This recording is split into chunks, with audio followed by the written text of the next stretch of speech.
एक गांव में किसान रहता था। उसका नाम रामचंद्र था। रामचंद्र बहुत मेहनती और किफायत के मामले में बहुत हुनरमंद था।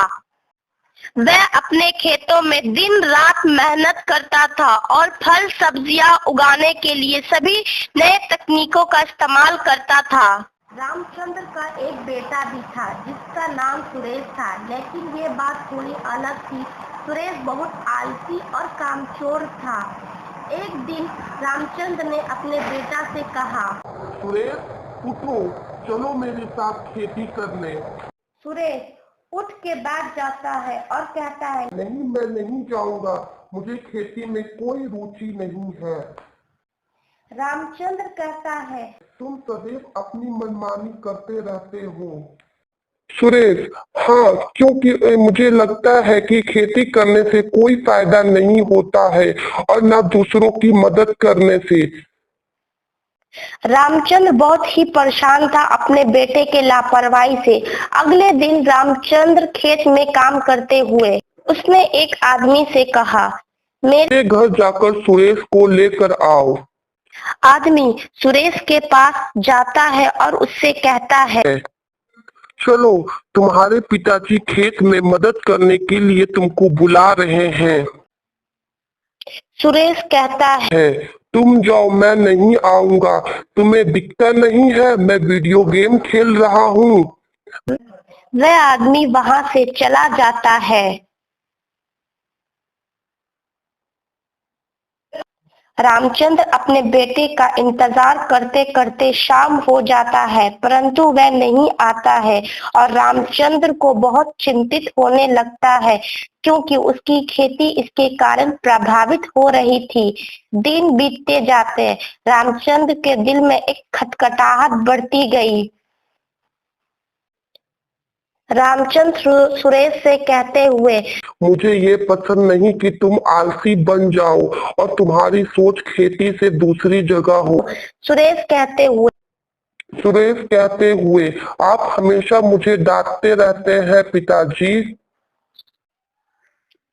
रामचंद्र कहा, तो क्या करूं, तुम्हें आलसी बनने दूं? इसलिए तुम्हारी सजा है, आज से तुम्हारा वीडियो गेम खेलना बंद। तुम्हारा मोबाइल मेरे पास रहेगा। मगर इससे भी कोई फायदा नहीं होता। सुरेश दिन भर सोता रहता। फिर रामचंद्र ने सोचते हुए मन, अब सिर्फ दंड देने से कुछ नहीं होगा। अब मुझे अपने बेटे के साथ प्यार से बातचीत करने की कोशिश करूंगा। एक दिन रामचंद्र ने सुरेश को खेत में बुलाया। सुरेश आ पहुंचा तो रामचंद्र उसे एक पेड़ के नीचे बुलाकर बैठा दिया। उन्होंने सुरेश के साथ एक गहरी बातचीत की और उसे अपनी चिंता व्यक्त की। रामचंद्र ने कहा, सुरेश, मुझे बहुत दुख हो रहा है जब मैं देखता हूँ कि तू अपने काम में ध्यान नहीं दे रहा है। हमारी खेती इसके कारण हानि में जा रही है। मैं जानता हूँ कि तू खेती में रुचि नहीं रखता है, लेकिन क्या तू ये समझता है कि ये हमारे परिवार के लिए बहुत महत्वपूर्ण है? इसके जरिए हमें रोटी, खाना, पैसा मिलता है। इसी के जरिए हमारा घर चलता है। रामचंद्र ने उसे धीमी आवाज से कहा और बात जारी रखी, बेटा, मैं चाहता हूँ कि तू अपनी होशियारी और बुद्धिमानी को बढ़ाए। हमारी पूरी परिवार की खान पान इस खेती पर निर्भर है। यदि हमारी खेती सफल नहीं होगी तो हमारे परिवार का भविष्य धीरे धीरे कमजोर हो जाएगा। तू मेरे साथ मिलकर काम कर तो मैं तुझे खेती के बारे में ज्ञान और अहमियत सिखा सकता हूँ। सुरेश ने धीरे से सिर झुकाया और उसके चेहरे पर गहरा विचार दिखाई दिया। उसने कहा, पिताजी, मैं आपके शब्दों को समझता हूँ। आप जो कह रहे हैं वही सही है। मैं अपनी गलती स्वीकारता हूँ और आपके साथ मिलकर काम करने के लिए तैयार हूँ। इस पर रामचंद्र ने एक प्यार भरे भाव और आदर से देखा। उन्होंने कहा, बेटा यही सही है, तू मेरे लिए गर्व की बात है।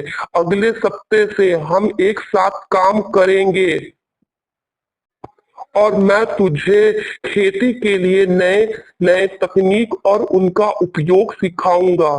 हम साथ मेहनत करेंगे, पेड़ पौधों की देखभाल करेंगे और समय समय पर बीज का उपयोग करेंगे। ये हमारे लिए एक संघर्ष हो सकता है, लेकिन हमें साथ मिलकर इसे सफल बना सकते हैं। मैं जानता हूँ कि तू ये कर सकता है बेटा। सुरेश ने मुस्कान देते हुए कहा, धन्यवाद पिताजी। मैं इस संघर्ष को आपके साथ अपना बढ़ावा दूंगा।